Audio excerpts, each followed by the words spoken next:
Better System Trader, episode 36. Welcome to Better System Trader, the podcast to help systematic traders of all levels improve their trading. We'll give you loads of expert tips and practical advice on system design and validation, money management, trading psychology, and many other topics. Whether you're just starting out or a savvy systematic trader, we're here to help you improve your trading and find more success. This is Better System Trader with your host, Andrew Swanscott.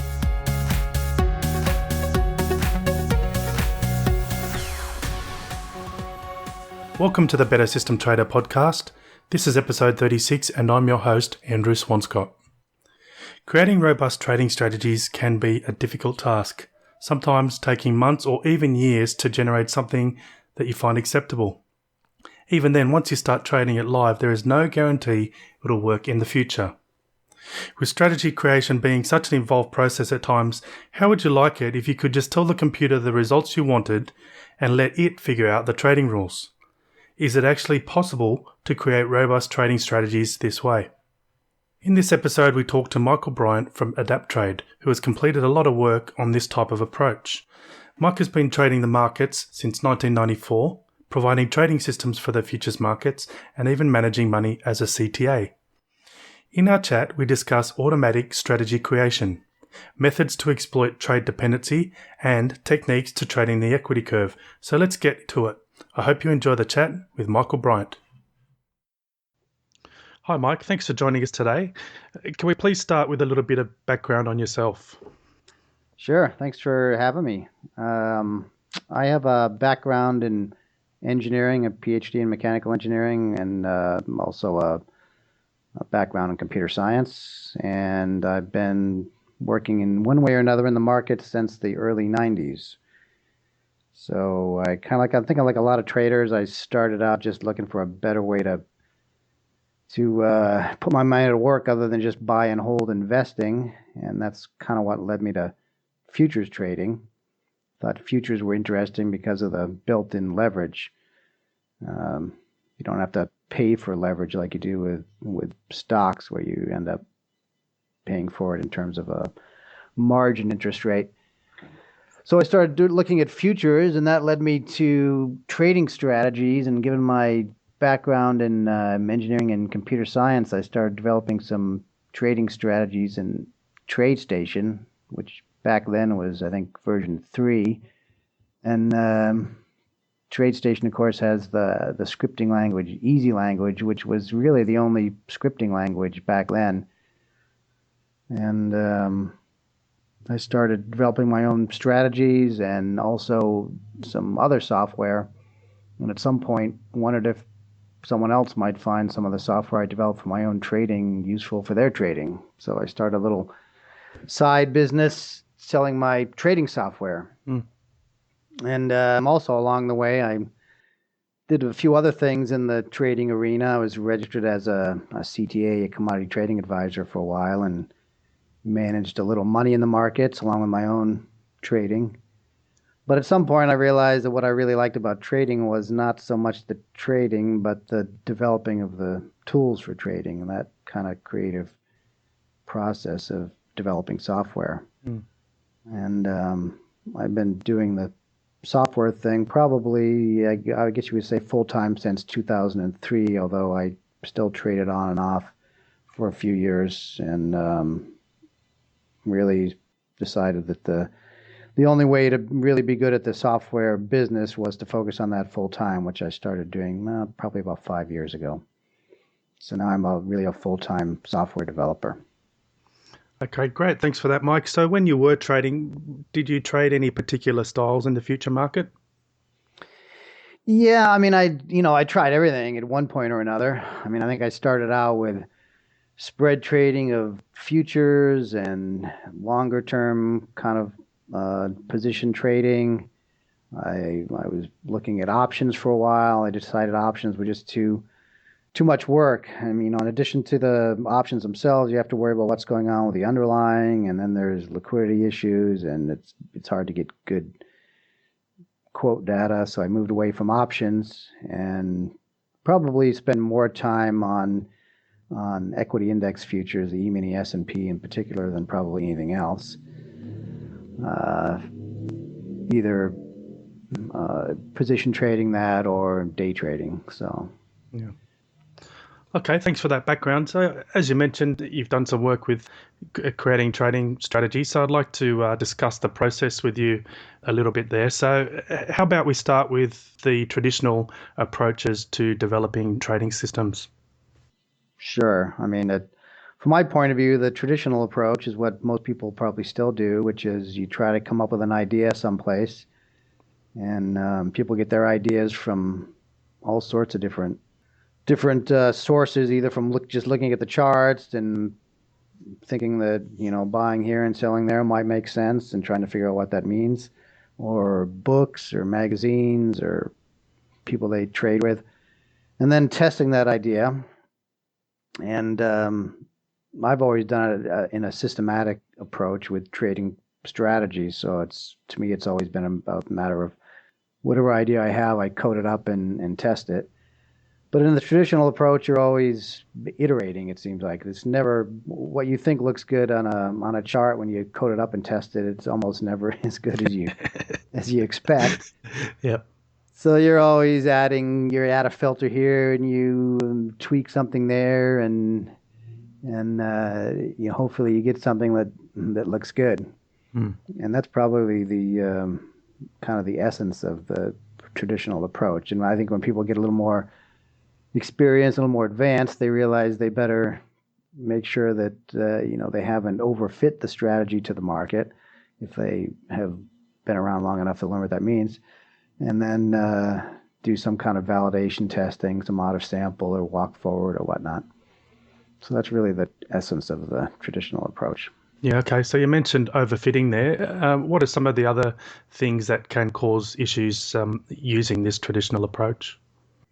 Well, overfitting is really is one of the big things, is one of the main things you have to look out for. The other main one is something you can't directly control, which is the non-stationary nature of the markets. Whatever logic you're using, there's always a chance that you're exploiting some tendency of the markets that's not constant over time, that'll change in the future. And that's just the nature of the markets. Mm. And so sometimes strategies that do work well for a while, even in real-time trading with real money, they can break down. And most short-term strategies tend to break down over time. Probably, undoubtedly, if they're profitable at some point, then the reason they break down is because of the non-stationary nature of the markets. Mm. Yeah. So in these traditional approaches to system development, what areas of the process do you see as having the biggest potential for improvement? Well, that's an interesting question, because over time, the answer has changed a lot. I mean, it used to be that just optimizing. Well, it used to be that being able to backtest a strategy was a big improvement in the process. A lot of people used to do this on paper. Believe it or not. not that I ever did, but I'm not quite that old. But just having that backtesting engine was what turned Omega Research into TradeStation, into public company, and so on and so forth, and all the other companies that have followed in that same vein with scripting languages and backtesting, and then optimizing parameter values, the inputs to your strategy was a big deal. And now you can do a lot of other things. You have all these machine learning techniques, and you have the techniques like I use, like the genetic programming, that can actually be used to find an edge in the market, not just to optimize it, but to actually find the logic that works. Okay, so you mentioned there that you've got some software that does genetic programming, or the genetic programming process. Can you explain what that is? Yeah, I mean, genetic programming and genetic optimization in general have been around for a long time. I mean, I remember learning about it right after, grad school in the late 80s, early 90s, I think. And the whole genetic optimization or genetic programming premise is meant to kind of roughly simulate what the natural processes of reproduction and evolution of a population. And genetic programming in particular kind of extends the genetic optimization to more complex things instead of just optimizing values. You're generating code or something else that's more complex than just a scalar value. So genetic programming is often used for automatic code generation, and that's how I use it for trading strategies, to actually generate the code that trades the markets. Okay, so that's interesting. So you just set some metrics for a strategy that you want, and then the computer develops the strategy for you. Is that right? Yeah, it's kind of an inverse way of doing it. Instead of trying to come up with logic that gives you good results, you say, what are the results I want, and it finds the logic for you. And it's preferable fundamentally because there's a lot less to specify if you're specifying the results. There's an almost infinite universe of possible combinations of trading logic that you might come up with, but there's only a much smaller universe of performance metrics that you could specify. So it's much simpler to specify the results and let the software find the logic that meets those results than basically shooting in the dark and trying to find the logic that gives you good results. Okay, so you kind of just touched on this a little bit already, but what are some of the other benefits of using automatic code generation? Well, it's certainly good if you are not a programmer. There's a lot of people who like the idea of systematic trading, but they don't want to spend a lot of time trying to learn some new programming language or some programming language at all, like easy language, which, despite the name, is not all that easy. And and you can set up these code generators like my software to generate basically error-free code, because it's following a rule-based approach to the coding, and you have all those syntax checks and everything in there, so it does all the code generation and spits out the error-free code for you. But also, what I like about it is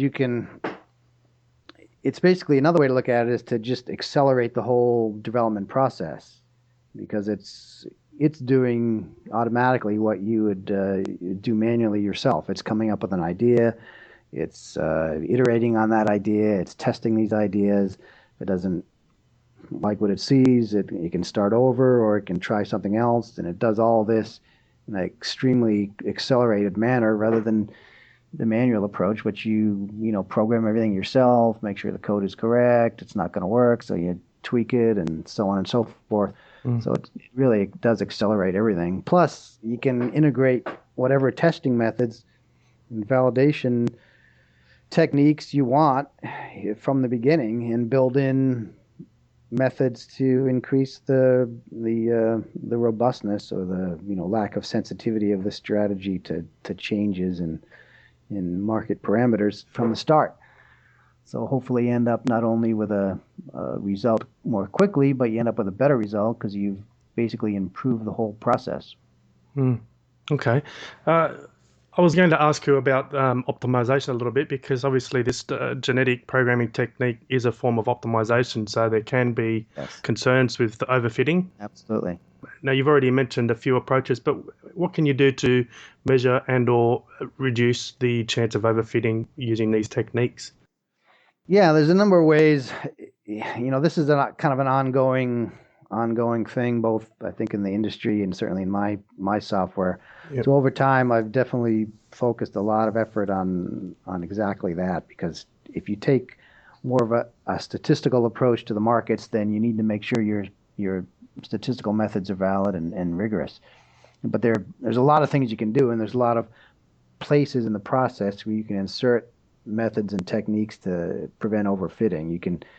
You can build against metrics that are more likely to give you strategies that are not overfit, for example. And what I've added recently is a way to monitor the build process, to kind of check at each point, at each step during the optimization, to make sure it's not being overfit. So you monitor the results on another segment of data, and you see how they're progressing as you build the strategies on other data. and you can use that to see if it's being overfit. And then at the end, you can do a more rigorous significance test that takes into account as best we can at this point the data mining bias, and hopefully detect if the strategy that you've come up with benefits too much from random good luck. Okay, now I think some people may be a little bit skeptical because I guess essentially you're removing an element of human logic by asking a computer to create these trading strategy conditions. So what would you say to that type of concern? Yeah, I mean, I would say a couple things. First of all, who says the human logic is so great?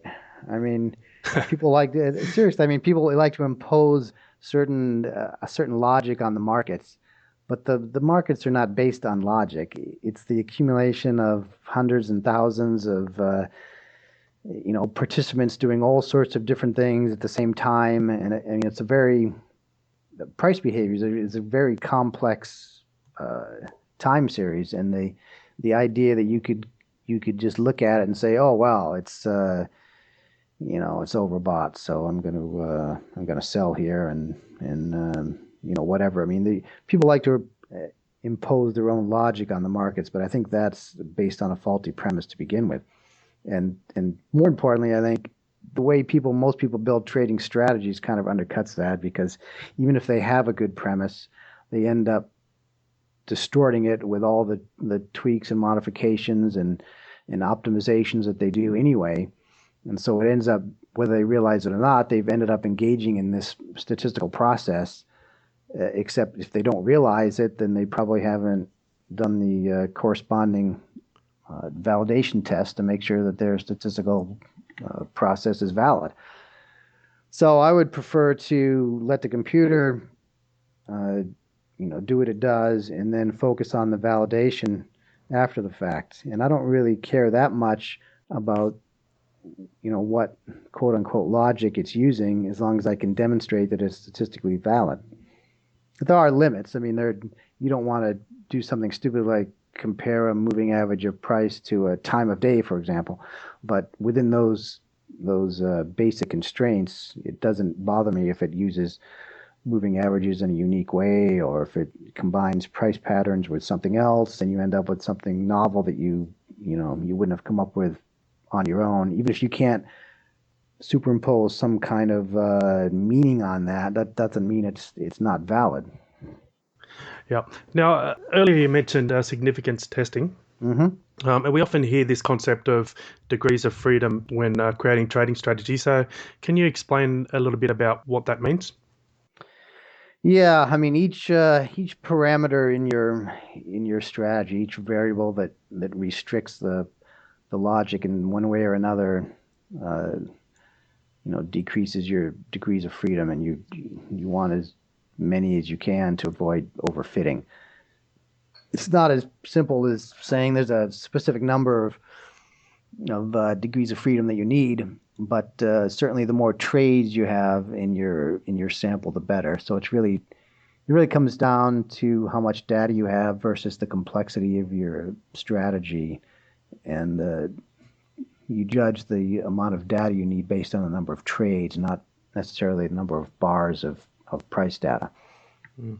So more trades is better, and it makes for a more significant result. But people sometimes ask, well, how many trades do I need? Well, it's not that simple. You really have to do the significance testing and the other types of validation and so forth. Mm.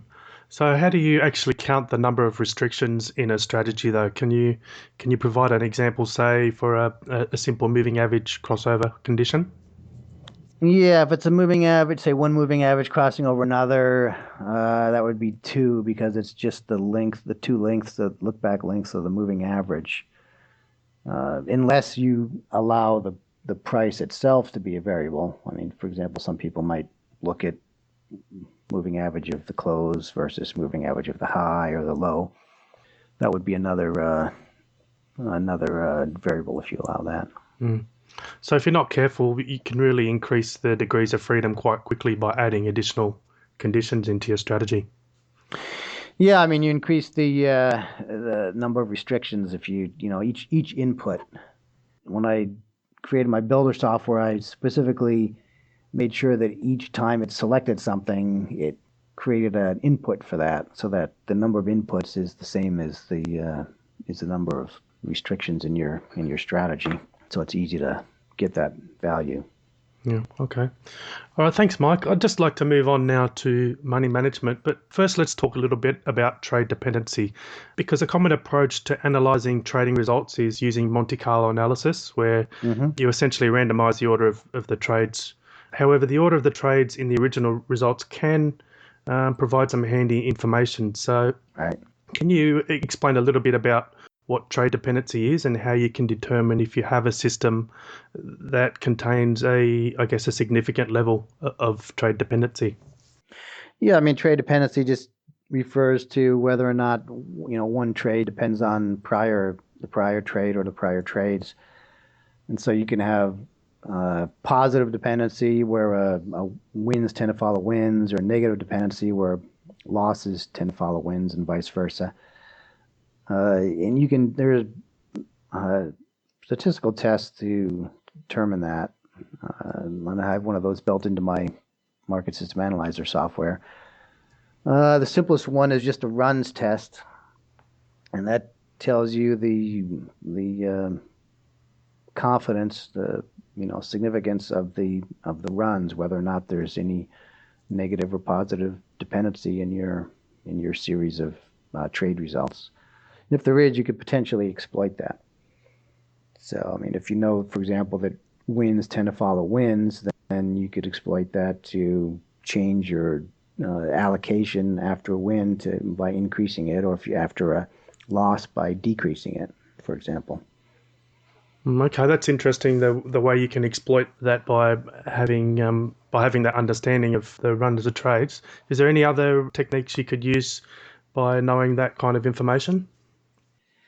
That potentially affects whether or not something like an equity curve crossover rule would make sense, where you change your position sizing or either decide whether or not to execute the next trade based on whether or not the equity curve is above or below a moving average of it. So that's only really going to work if there is dependency. So you know whether or not the equity curve tends to be mean reverting or not. Okay. And some people do that. They'll basically turn their strategy on and off when the equity crosses above or below the moving average. Okay. Another question on trade dependency. So, if trade dependency changes over time, how do you monitor and adjust for that? Well, you can calculate the dependency on a moving window basis, kind of a look back range. So you can calculate it, say, over the last 30 or 50 trades or 100 trades, whatever you want. And if you do that, you'll probably see that it does change. But one way to deal with that is just to recalculate it after each trade. And if you know that it tends to stay constant for at least the next trade, then that should be one way to exploit the changing nature of it. Okay. And when you were talking about exploiting that, are you saying that if statistics say that you're likely to have a losing trade after winner, are you suggesting perhaps don't take the next trade, or what's the practical side of actually trying to exploit that kind of behavior? Yeah, there are different rules you could use for that. You could either skip the trade, or you could just decrease the position sizing if you don't want to skip it entirely. Depends on your confidence in the results. So I have rules in my software that say things like if you have so many wins in a row, skip the next trade, or so many losses in a row, take the next trade, depending on the dependency. So you can test those different rules and just see what would have worked in the past, and then provided you're doing some kind of out of sample testing to validate that, you can consider using those going forward. All right, if we can just move on to equity curve trading now. You mentioned already that that's possibly a way to improve trading performance, and that perhaps the best way to implement that is based on trade dependency. So, can you explain the basic ways that the equity curve can be traded and how trade dependency feeds into the selection of that? Yeah, I mean, I would use analysis of trade dependency just as an indication of whether or not it might work.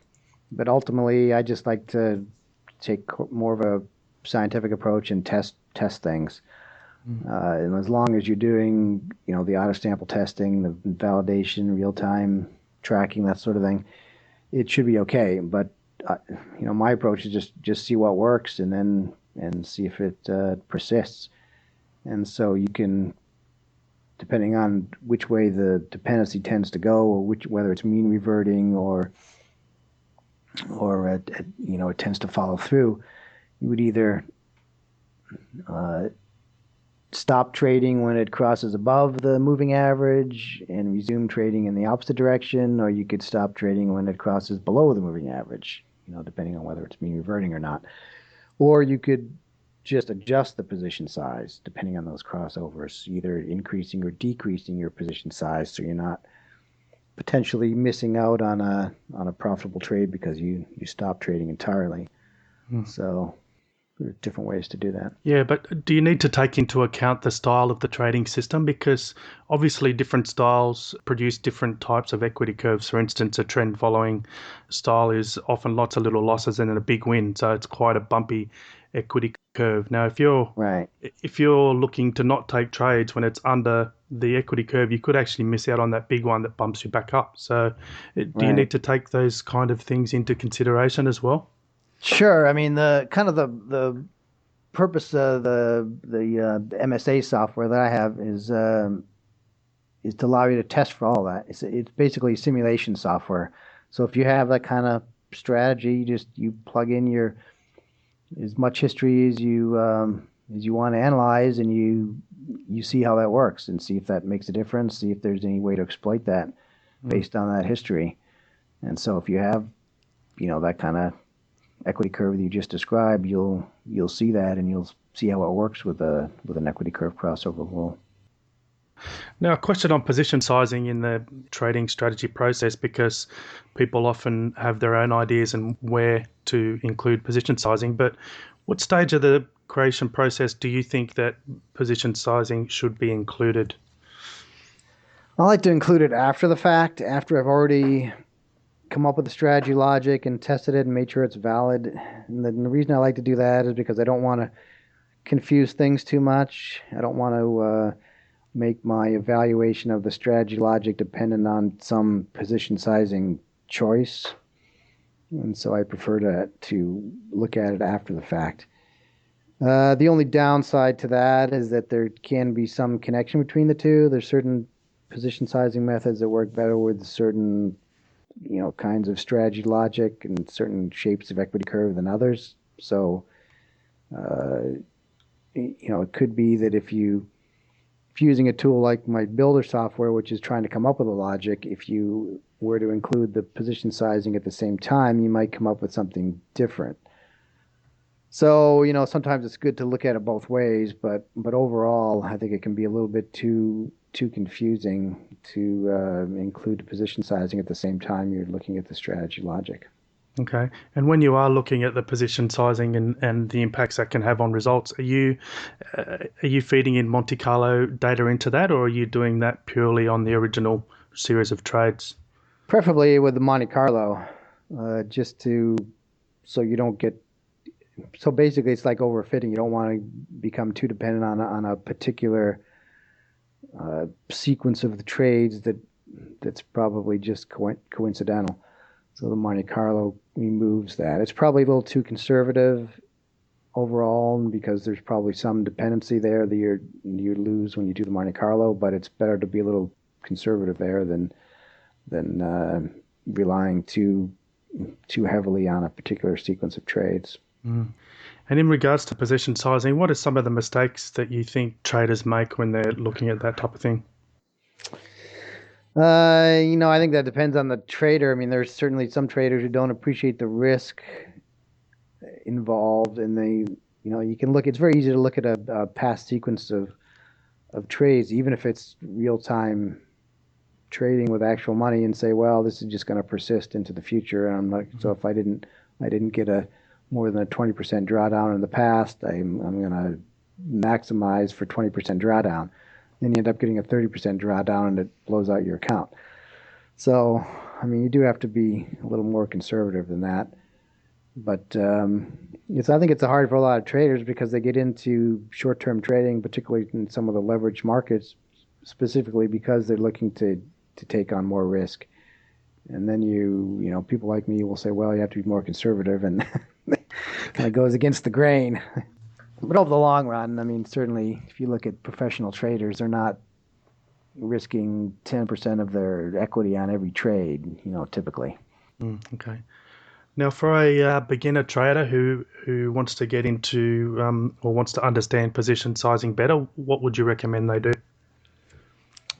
Position sizing. Yeah. I mean, I have a lot of information on my website, a lot of kind of educational material, newsletter articles, and all that. I would say the books by Ralph Vince, his classic, I guess, would be the book Portfolio Management Formulas. That's always a good place to start. Yeah. Okay, thanks a lot, Mike, for that. So I'd just like to start wrapping up with a few quick closing questions. So what do you think the hardest part is of trading? That's a good question. I mean, it's all, the hardest part of trading is convincing other traders how hard it is. I think it's a lot more difficult, I think, than the new traders realize. It takes, years to realize just how hard it is, and by that time you've already lost a lot of money typically. So, I think the hardest part is probably learning enough before you start trading to avoid losing money. That's the hardest part. Okay, and what about the hardest part of creating trading strategies? What do you think that is? Validation, I think. I mean, the longer I do this, the more important I realize the validation is.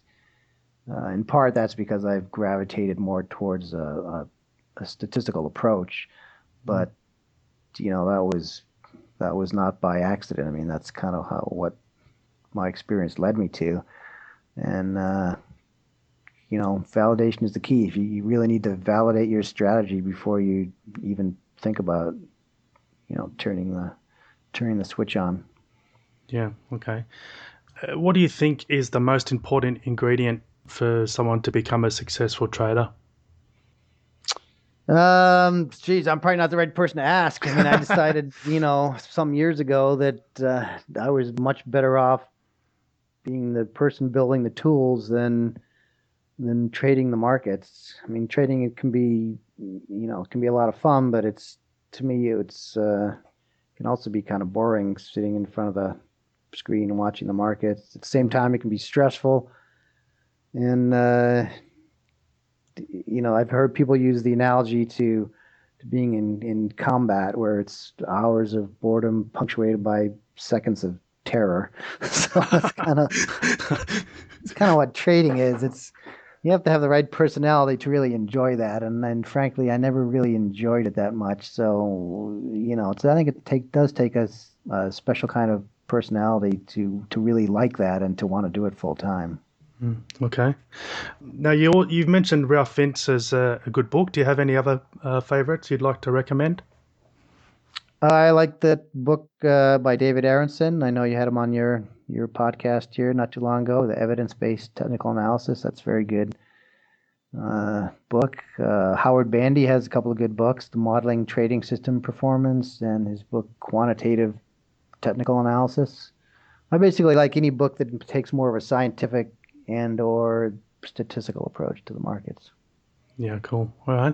And what's the best way for listeners to get in touch with you?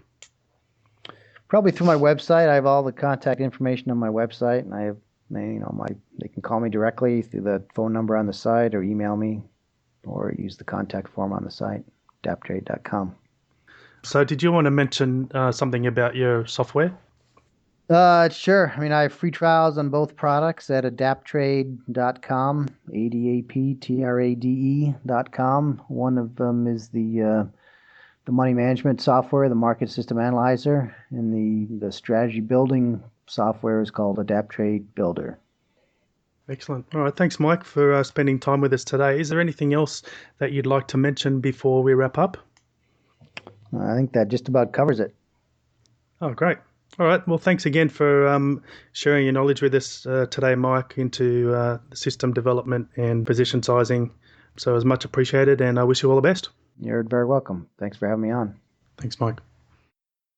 Thanks, Mike, for the chat this episode. We covered a couple of really interesting topics there. Now, trade dependency is a concept that some may not consider when analysing their results, but Michael explained some possible methods of exploiting it. So if you'd like to know more information, including how to measure it and several ways it could be exploited at significant levels, check the show notes page at bettersystemtrader.com/36. I have a link to more information there. Equity curve trading. Now, we covered this a little bit in previous podcast episodes, but it's always interesting to hear some of the different applications or the different ways that this can be accomplished, especially when it's based on trade dependency. So if you'd like to know more about equity curve trading, I've also included a link to more information in the show notes page, bettersystemtrader.com/36. And additionally, if you have any questions or comments, please post them on the show notes page too. Now, in the next episode, we'll be doing something special to finish up 2015. We have a previous guest of the show discussing the results of a study he's completed. It's a quantitative look at a key element of most trading strategies. He'll be sharing all his results with us, so I think you'll find it very informative. There will also be a visual component too for those who'd like to do more than just listen along, so look out for that one. Anyway, that's it for this episode. I hope you enjoyed the chat with Mike. Thanks for listening to Better System Trader. Thanks for listening to the Better System Trader podcast. The next step is to head over to bettersystemtrader.com for more expert tips, practical advice, and exclusive content. Catch us next time for even more great ways to improve your trading here on Better System Trader.